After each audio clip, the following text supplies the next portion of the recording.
Hi, my name is Sruti. I'm an author and spiritual teacher that discusses my experience of awakening in chronic pain.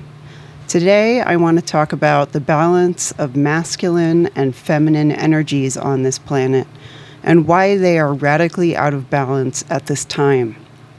The balance of masculine and feminine energy depends on one thing, and that is on how we relate to pain in our lives, whether we use it as a tool to look inside and find the truth of who we are, or use it to externalize and blame others, making them into objects and disempowering them as the human beings and spiritual beings that they are. This leads directly to rape culture. When blame is externalized outward, we place blame upon others, therefore making them into objects upon which to place the blame. And by objectifying them, especially women, we make them into objects of violence and sexual violence. In society, women have been objectified and made into the other, an object that is outside of the realm of spiritual awakening and human experience. This is deeply unfair and leads to the oppression not only of women, but of many different races, people of different economic levels, and even men of all cultures. This has to end if the balance of masculine and feminine is going to be restored on this planet. The way to do this is for women to refuse to be blamed any longer for other people's unhealed pain. By refusing to be blamed for other people's pain, you also refuse to be objectified, made into an object that eventually becomes an object of hate and violence, also an object of sexual desire. Instead of a human being that a person loves, a woman has been made into a sex doll object upon which men project their wants, needs, and desires. This is what is called becoming a mirror for men's thoughts, needs, wants, personalities, and desires. Women have become objectified mirrors in society, taught only to reflect back what men want to see and what men want to hear.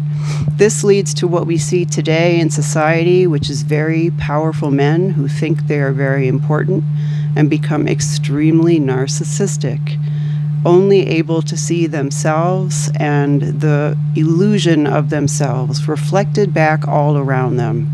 This enabling behavior keeps them in power and upholds the patriarchy's objectified system, a system of hierarchy based on objects that are better or worse than one another.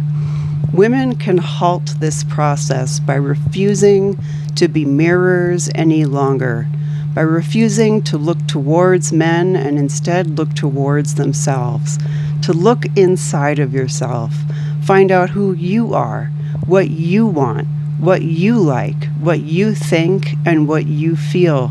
And most importantly, look so deeply inside that you look down through all the layers of yourself to the very base layer, the layer of consciousness, and find out who you truly are, the one that is capable of knowing consciousness itself, but you who cannot actually be known. This is the most powerful place, the place that you belong, the place that you are home, and the place from where you can then go out into the world and live your dreams. Once women do this, they trigger an automatic reaction in men who now no longer have mirrors to look at. And without mirrors and without seeing themselves reflected back everywhere they look, they are also forced to look inside and to use that pain that they once externalized outwards as a tool to erase false layers of narcissism and ego back to the base of themselves, where they find the true masculine and the true feminine. This will restore balance on the planet. The masculine will find out underneath those layers he does not need to blame. He is not a rapist. He will find he is not a monster. He will find the source of life itself, and that life is only made of love, and that even in times of pain and in the fear of death, he is loved and protected. He may even find that death isn't real, and only love continues for eternity, and that love is himself.